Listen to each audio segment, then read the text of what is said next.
Hello बच्चों, आज हम आपकी संस्कृत की पुस्तक का पाठ 3 पढ़ेंगे। स्वावलंबम यानी कि अपने आप अपने कार्य करना। कृष्णमूर्ति श्रीकंठस्य मित्रे आसताम। कृष्णमूर्ति श्रीकंठ 2 मित्र थे। श्रीकंठस्य पिता समृद्ध आसीत्। श्रीकंठ के पिता बहुत अमीर थे, धनी थे। अतः तस्य भवने सर्वविधानि सुख साधनानि आसन। इसलिए उसके घर में सभी प्रकार के सुख के साधन थे। तस्मिन् विशाल भवने चत्वारिशत् स्तंभा आसन। उसके विशाल घर में यानी कि उसका घर जो था बहुत बड़ा था। उसके विशाल घर में 40 खंबे थे।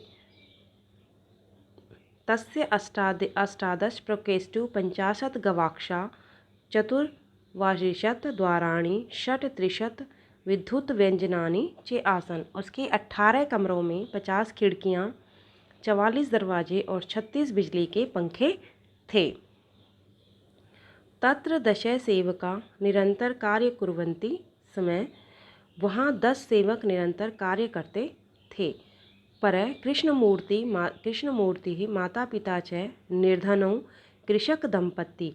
परंतु कृष्णमूर्ति के माता पिता गरीब और कृषक पति पत्नी थे। तस्य गृहम् आडंबर विहीन साधारणञ्च आसीत्। उसका घर दिखावे से रहित और साधारण था।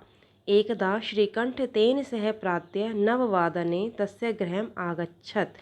एक बार श्रीकंठ उसके घर सवेरे 9 बजे आ गए। यानी कि श्रीकंठ जो है श्री कृष्णमूर्ति के घर में सुबह प्रातः 9 बजे आ गए। तस्य माता पिता तत्र कृष्णमूर्ति तस्य माता पिता च स्वकत्या श्रीकंठ आतिथ्यम अकुर्वन्। वहाँ श्री कृष्णमूर्ति तथा उसके माता पिता ने अपनी शक्ति के अनुसार श्रीकंठ का आतिथ्य सत्कार किया। एतत् दृष्ट्वा श्रीकंठ एकथ्यत। ऐसा यह देखकर श्रीकंठ ने कहा, मित्र दोस्त, अहम भवन्ता सत्कारेण संतुष्टो अस्मि। अतिथि सत्कार किया। श्रीकंठ ने कहा, मैं आप लोगों के सत्कार से संतुष्ट हूँ। केवल इदमेव मम दुखम यत् तव गृहम् एकोऽपि भृत्य नास्ति। परंतु मुझे केवल यही दुख है कि तुम्हारे घर में एक भी नौकर नहीं है। मम सत्काराय बहुवा कष्ट जातम। मेरे सत्कार के लिए आप लोगों को बहुत ही कष्ट हुआ। मम गृहे तु बहवः कर्मकरा सन्ति।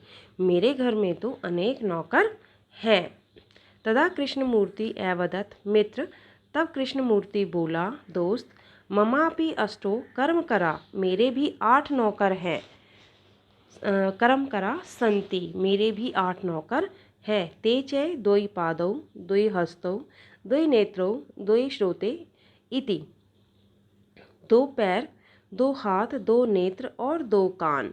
एते प्रतिक्षणम मम सहायका। यह हर पल मेरी सहायता करते हैं। किंतु तव भृत्या सदैव सर्वत्र च उपस्थिता भवितुं न शक्नुवन्ति। किंतु तुम्हारे नौकर हमेशा और हर जगह उपस्थित नहीं हो सकते। त्वं तु स्वकार्या भृत्याधीन। तुम तो अपने कार्य के लिए भी नौकरों के अधीन हो। यदा यदा ते अनुपस्थिता तदा तदा त्वं कष्टम अनुभवसि।